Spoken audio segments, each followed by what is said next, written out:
Hey guys, Nikki from Love of Dirt, another video for you this week, and today we're going to be talking about some of the strategies that we use in terms of pest control in our garden. So one of the first things is really good soil prep, so making sure that you have a very good soil. So basically we're looking after our soil more than we're looking after anything else in our garden, so we're making sure that we apply compost and the right amount of micro and macronutrients to give the plants everything that they need. The key here for us is a lot of compost. We use a lot of compost in our garden, and we make a lot of compost. So that's one of the big things for us. So making sure that your soil is very healthy and it's full of everything that the plants need. If they have everything they need, they grow healthy, they're more resilient to pest attacks. So an example here of healthy soil, a couple of months ago, these radishes, which I'm letting go to seed, were completely infested with aphids. Like I'll see if I can dig up some footage for you guys, but they were covered in it. They looked insipid. The leaves were really, really weak. We topped this bed up for a fresh new planting, which was with the spring bed prep, which I'll link to above. And since then, the aphids have disappeared. There's like maybe an odd one there. Look, there's a spider there. Spiders are actually one of the most beneficial insects that you can have in your garden, by the way, because they're amazing. The other really good one is praying mantises, so if you see them around, definitely love up on those. But yeah, this really, really good soil is key to making your plants more resilient to those pest attacks. So the next thing I thought I'd show you via demonstration is about companion planting, in the sense that we are planting lots of different diversity, basically different sort of shapes, textures, things that are going to act as decoys for bug attacks. So this is one of our things that we do. We plant lots of different things in our beds. We don't sort of go, okay, this is going to be the brassica bed, because it is basically inviting in pests. So here's a homing beacon for all of their favorite food. So they are going to come in and they're just going to really take hold. So what it also does is it means that if you do get an aphid infestation or caterpillars coming in,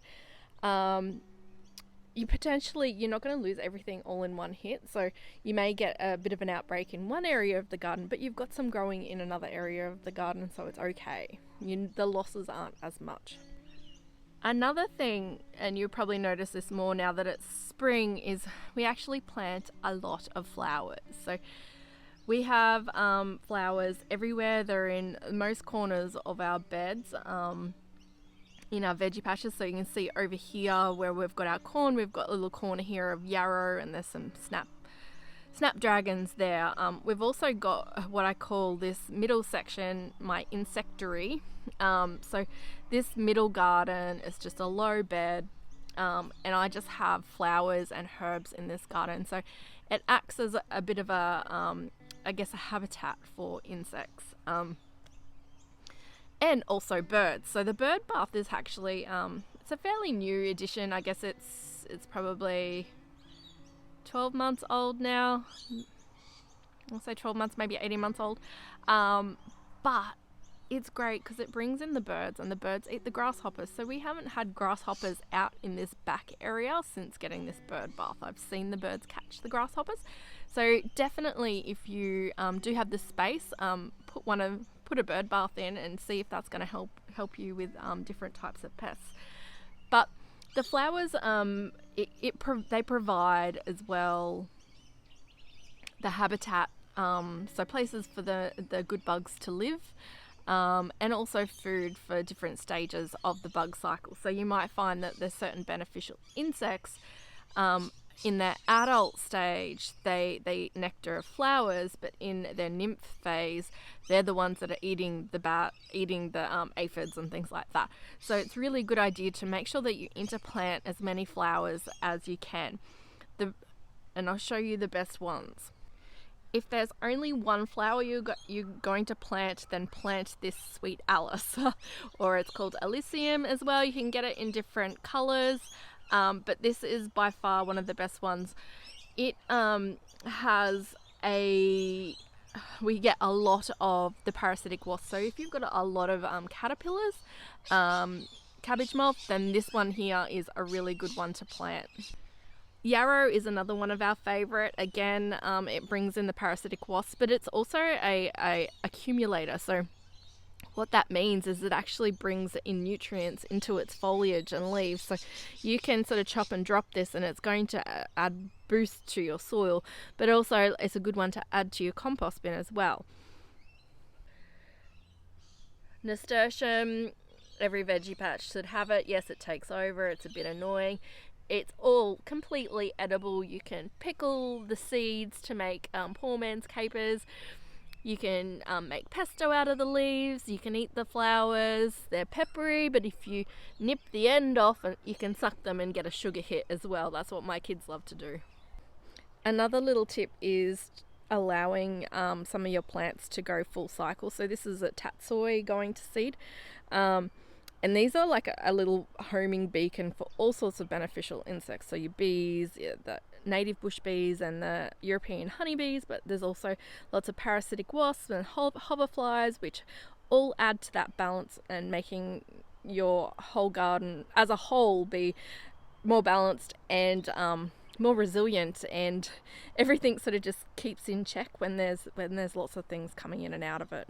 So as you can see here, I do have an aphid infestation, and the other day I was looking at it and I did notice there was, and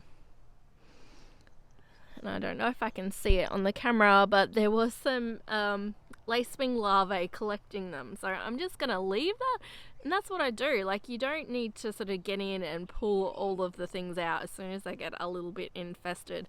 So these will bring in ladybugs. These will bring in the lacewings.